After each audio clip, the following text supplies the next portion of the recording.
नमस्कार, आपका स्वागत है प्रतापगढ़ टीवी न्यूज। मैं हूं अनिल कुमार। आइए बढ़ते हैं खबर की ओर। वारिस अली से बने वीरसेन सिंह से मिलने के लिए पहुंचे स्टेट सिंगरम और रियासत से कुंवर मृगेंद्र सिंह उर्फ शिव बाबा।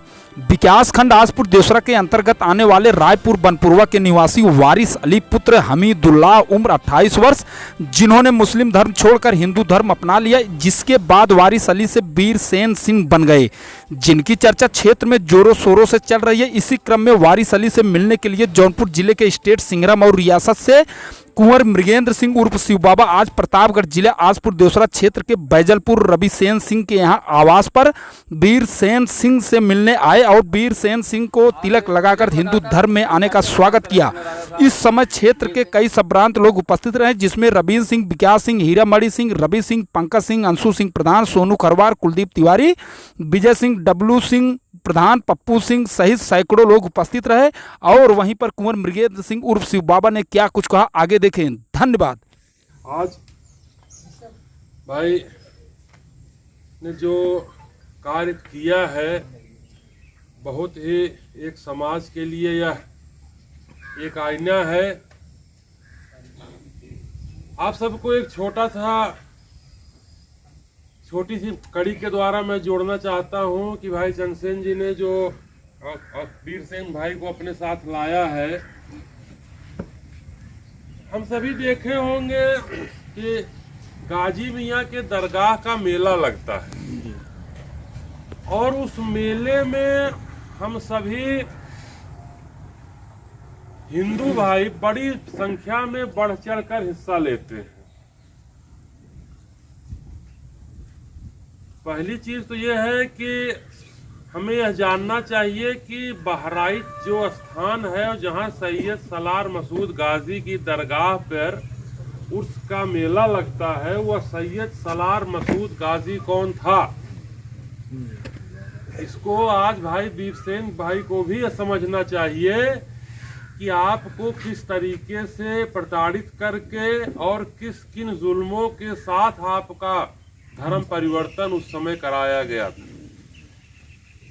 13वीं शताब्दी में सैयद सलार मसूद गाजी दारुल इस्लाम के लिए हिंदुस्तान आया। इसके पहले जितने भी आक्रांता हिंदुस्तान में आए थे, मुगल आक्रांता, वे सभी हिंदुस्तान को लूटने के लिए आए थे और सैयद सलार मसूद गाजी दारुल इस्लाम फैलाने के लिए हिंदुस्तान आया था। तो बहराइच का यह अभ्रंश नाम है। बहराइच का नाम ब्रह्मा इच मतलब जंगल होता है और वहां पर हमारे बहुत सारे साधु सन्यासी उस जंगल में रहा करते थे। क्योंकि बहराइच आप आज भी देखेंगे तो बड़ा पिछड़ा इलाका है, सघन वहां पे जंगल ज्यादा है, तराई का इलाका है। तो सैयद सलार मसूद गाजी जब आया तो उसने राजस्थान से लेकर बहराइच तक हमारे धर्म स्थलों को तोड़ा और ज्यादा से ज्यादा संख्या में हमारे भाइयों को मजबूर कर, प्रताड़ित कर, और कहीं न कहीं हमारा हिंदू समाज भी बहुत बड़ा एक दोषी है। मैं इसको भी बिल्कुल खुले तौर पर कहना चाहता हूं, क्योंकि मैं राष्ट्रीय स्वयंसेवक संघ का धर्म जागरण का कार्य मैं काशी क्षेत्र का 2014 से देख रहा हूं और राष्ट्रीय स्वयंसेवक संघ के चलते मुझे परम सौभाग्य प्राप्त हुआ कि अखिल भारतीय बैठकों में पूरे हिंदुस्तान में जो भी इस तरीके कार्यक्रम चल रहे हैं उसको सुनने का, जानने का मौका मिलता है। बहुत सारे बड़े अधिकारियों की बातों को सुनने का मौका मिलता है, पता चलता है। जैसे आज भी अयोध्या जी में सरजू के किनारे कुछ गांव आज भी ऐसे हैं जहां पर एक रास्ता जा रहा है, बाएं साइड में हमारे हिंदू भाई हैं और दाहिने साइड में हमारे कन्वर्टेड जो भाई हैं, जिनको जबरदस्ती हमारा समाज खुद छोड़ दिया। अब हमारा समाज, चूंकि देखें उस समय थोड़ी सी हमारे अंदर रूढ़िवादिता थी जो आज भी चली आ रही है। अब रूढ़िवादिता क्या, अगर कोई गलती से हमारा भाई किसी के दबाव में आकर गौ मांस का सेवन कर लिया या किसी का छुआ पानी पी लिया, तो उसको हमारा सगा भाई उसको हमने उसके साथ इतना गलत काम किया कि उसको हमने निकाल दिया। आखिर वह भी तो हमारा भाई है। उसको हमें जो आज इन्होंने रविसेन जी ने दरिया दिली दिखाई है, इसकी जरूरत है। जो हमको बांटे वह तो यहाँ से चले गए। आज के समय में अरबी मुसलमान जो हैं वह अपने भारत में मुश्किल से 1.5 से 2% के बीच में है, और वे सभी बहुत ही तरह से संपन्न है, बहुत अच्छे तरीके से संपन्न है। सभी धीरे धीरे बाहर शिफ्ट हो रहे हैं, अरब कंट्री में शिफ्ट हो रहे हैं, यहाँ छोड़ के। यहाँ पर उन्होंने हमारे भाइयों को अलग किया, आग लगाई, दुश्मनी करवाई, न जाने क्या क्या चीजें। आज से नहीं, कई 100 वर्षों से कितना कत्लेआम हुआ। तक रही बात बहराइच के दरगाह की, गाजी की उपाधि मिला करती थी। वह सभी यहाँ से बुद्धिजीवी वर्ग बैठे, आप सभी जानते होंगे, नहीं कोई जान रहा है। हमारे ही भाई को, हमारे ही बहनों को के साथ अत्याचार कर जो 1000 काफिर का सर काटता था, उसे गाजी की उपाधि मिला करती। और वो काफिर कौन होते थे? काफिर के लिए शुद्ध रूप से लिखा गया है, गैर इस्लाम जो है वो काफिर। उस समय हिंदुस्तान में न कोई जैन था, न कोई बौद्ध था, गैर इस्लाम, काफिर, सारे हिंदू थे। और वो हमारे ही भाई थे। यह नहीं कि कोई बाहर से आया हुआ था, अरब देश से कोई आया हुआ था या कहीं और से आया, वो हमारे ही भाई थे। अब आप विडंबना ये देखें कि हमारे ही भाई को, एक भाई को जो काट रहा है, उसको अपने भाई को काटने के लिए गाजी की उपाधि दे दी जा रही है। कितना बड़ा ब्रेन वॉश किया जा रहा था। तो पहली चीज तो मैं सभी से हाथ जोड़कर करबद्ध निवेदन करना चाहता हूं कि आप इतना लिबरल, आप इतना न बने लिबरल कि आपको इस तरीके से तोड़ा जाए कि आपकी संस्कृति को ही नष्ट कर दिया जाए, समाप्त कर दिया जाए। बहुत से लोग यहाँ बैठे होंगे जो कि साईं बाबा को मानते होंगे।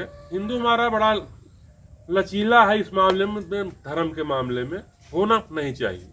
कहता है किसी के खिलाफ मुझे बोलना नहीं चाहिए, लेकिन भगवान कृष्ण ने कहा है कि पापी का साथ, अधर्मी का साथ देना भी पाप करने के समान होता है। अब आप देखें तो लोग साईं बाबा की घर में प्रतिमा रखते हैं, फोटो लगाते हैं, पूजा करते हैं, जबकि हमारे शंकराचार्य जी ने शुद्ध रूप से कह दिया था, स्पष्ट शब्दों में कह दिया था कि सारे मंदिरों से साईं की फोटो, साईं की प्रतिमा निकाल दी जाए। लेकिन हम अज्ञानतावश और एक दूसरे के चीजों को देखकर हम किसी चीज की गहराई में नहीं जाते हैं। हम सिर्फ एक दूसरे को देखकर, कानों से सुनकर जो प्रामाणिकता है उसको भूल जाते हैं। हमारे धर्म ग्रंथों में, हमारे वेद में, हमारे रामायण में हर चीज के लिए लिखा गया है। जितने भी हमारे 33 प्रकार के 33 कोटि, 33 देवी देवता है, 33 करोड़ नहीं है, 33 कोटि, 33 प्रकार होता है। उनको छोड़कर हम कभी साईं की पूजा करने चले जाते हैं। उसी जिस दिन हम साईं की पूजा किए, उसी दिन हमारा हिंदू धर्म नष्ट हो जाता है, हमारे द्वारा कृत सारे पुण्य नष्ट हो जाते हैं।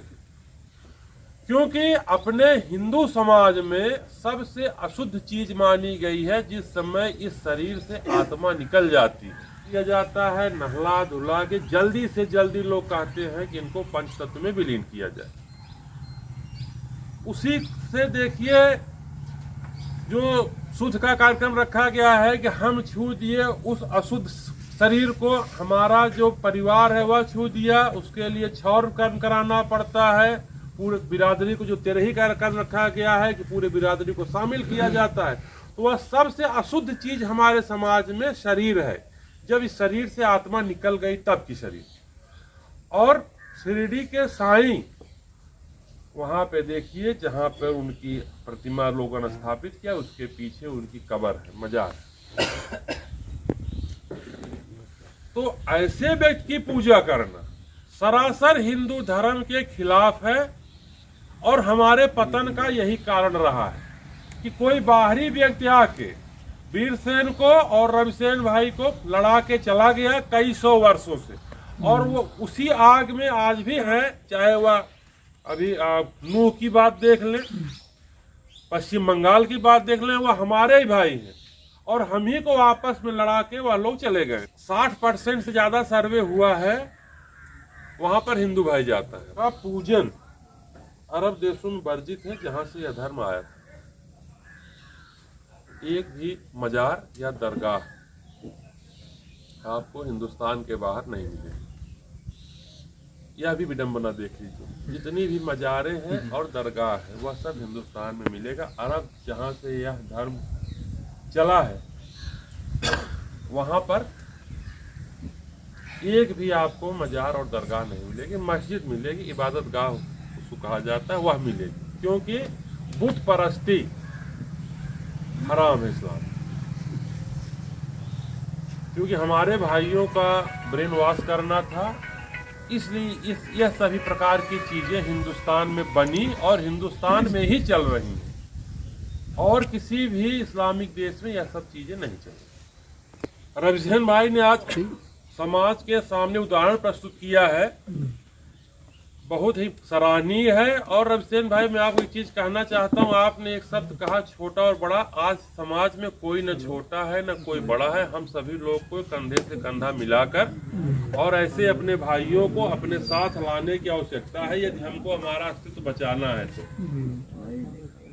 यदि नहीं बचाना है अस्तित्व तो जितने भी बाहरी मुल्क हैं, वह चाहे चाइना हो, चाहे अमेरिका हो, चाहे वह पाकिस्तान की बात ही नहीं है, ये सभी गैर इस्लामिक मुल्क भी हमारे पीछे पड़े हुए हैं, क्योंकि वह भी जान रहे हैं कि एक न एक दिन ये सब साथ आ जाएं, क्योंकि ये इनका डीएनए एक ही है और इनको साथ आना ही आना है। बहुत बड़ी साजिश चल रही है इस समय भी, चाइना के द्वारा, अमेरिका के द्वारा बहुत बड़ी फंडिंग की जा रही है भारतीय जनता पार्टी के विरोधी पार्टियों को। या कोई मैं पार्टी की बात नहीं कर रहा हूं, जो एक हकीकत है उसकी बात कर रहा हूं।